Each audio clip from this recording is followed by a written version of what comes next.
ইউক্রেনের আকাশে যখন ত্রাহি ত্রাহি রব, ঠিক তখনই যেন আগুনে ঘি ঢালতে ময়দানে অবতীর্ণ হলো কিম জং উনের উত্তর কোরিয়া।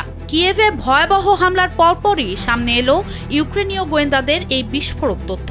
পশ্চিমাদের চোখে ধুলো দিয়ে পুতিনের নতুন তুরুপের তাস হিসেবে রাশিয়া এবার খোদ ইউক্রেনের বুকেই মোতায়েন করতে যাচ্ছে আস্ত একটি উত্তর কোরীয় মিসাইল ইউনিট। মেঘনা চাইতেই যেন জল পেয়েছেন ভ্লাদিমির পুতিন। ইউক্রেনের এক শীর্ষ গোয়েন্দা কর্মকর্তা রয়টার্সের কাছে হাটে হাড়ি ভেঙে দিয়ে জানিয়েছেন, এই ইউনিটে রয়েছে অন্তত 120টি যমদূততুল্য ব্যালিস্টিক মিসাইল এবং 6টি লঞ্চার। পুতিন আর কিম জং উনের এই গোপন প্রীতি কি তবে ইউরোপের বুকে নতুন এক ধ্বংসের ঝড় তুলতে চলেছে? স্যান্ডেলিনা সো, রূপচর্চায় আভিজাত্য। এই ধ্বংসযজ্ঞে খুঁটি গেড়ে বসতে রাশিয়ার পশ্চিমাঞ্চলীয় ভেরোনেজ অঞ্চলে ঘাঁটি গাড়ছেন প্রায় 90 জন উত্তর কোরীয় সেনা সদস্য। মস্কো ও পিয়ংইয়ং এর এই মাখামাখি যেন আদায় কাঁচকলায় থাকা পশ্চিমাদের জন্য এক চরম অশনি সংকেত। এই রূপরেখা সামনে আসার ঠিক আগেই গত 4 আগস্ট কিয়েভে এক রাতারাতি তাণ্ডব চালায় মস্কো। 24টি ব্যালিস্টিক মিসাইল, 4টি ক্রুজ মিসাইল আর 115টি ড্রোন দিয়ে চালানো হামলায় প্রাণ হারান অন্তত 17 জন। প্রেসিডেন্ট জেলেনস্কি ক্ষোভ প্রকাশ করে জানান, পশ্চিমা মিত্ররা আকাশ প্রতিরক্ষা ব্যবস্থার ইন্টারসেপ্টর সময় মতো সরবরাহ করলে বাঁচানো যেত এসব প্রাণ। তিনি জুন মাস থেকেই ভেরোনেজে কিমের সেনাদের আগমনের প্রস্তুতি নিয়ে সতর্ক করে আসছিলেন। মস্কো পিয়ংইয়ং এর এই গোপন রসায়ন নতুন কিছু নয়। সুযোগ বুঝে কিম জং উন তার বিষাক্ত সাপ KN-23 আর KN-24 মিসাইলের ডালি সাজিয়ে পাঠালো পুতিনের দরবারে।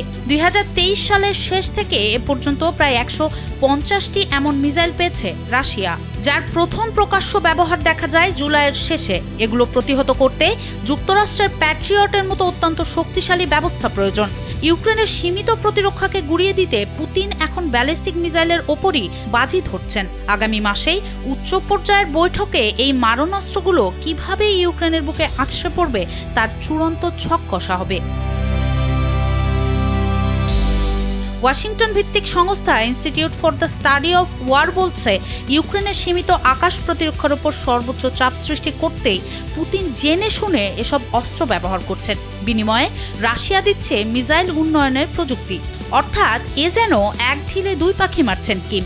রাশিয়াকে সাহায্য করার অজুহাতে ইউক্রেনকে গিনিপিগ বানিয়ে নিজের তৈরি মিসাইলের ধার মেপে নিচ্ছেন। 2022 সাল থেকে রাশিয়াকে অগণিত গোলাবারুদ ও কামান সরবরাহ করেছে উত্তর কোরিয়া। গবেষণা সংস্থা FDD এর মতে, এটি বিশ্ব রাজনীতির সবচেয়ে শক্তিশালী অক্ষ শক্তি, যেখানে কোনো দেশ সরাসরি যুদ্ধে সেনাদল পাঠিয়ে সহযোগীর পাশে দাঁড়িয়েছে। এর আগে লাখ লাখ গোলাবারুদ সহ তুরস্কে 14,000 সেনা পাঠিয়েছিল পিয়ংইয়ং, যার 9,500 এখনও সেখানে অবস্থান করছে।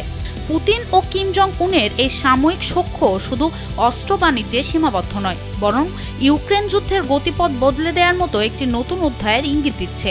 সব মিলিয়ে ইউক্রেনের জন্য পরিস্থিতি এখন শাখের করাতের মতো।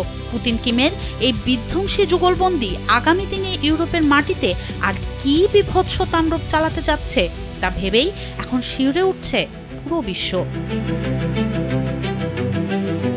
সনম সিদ্দিকী, কালবেলা।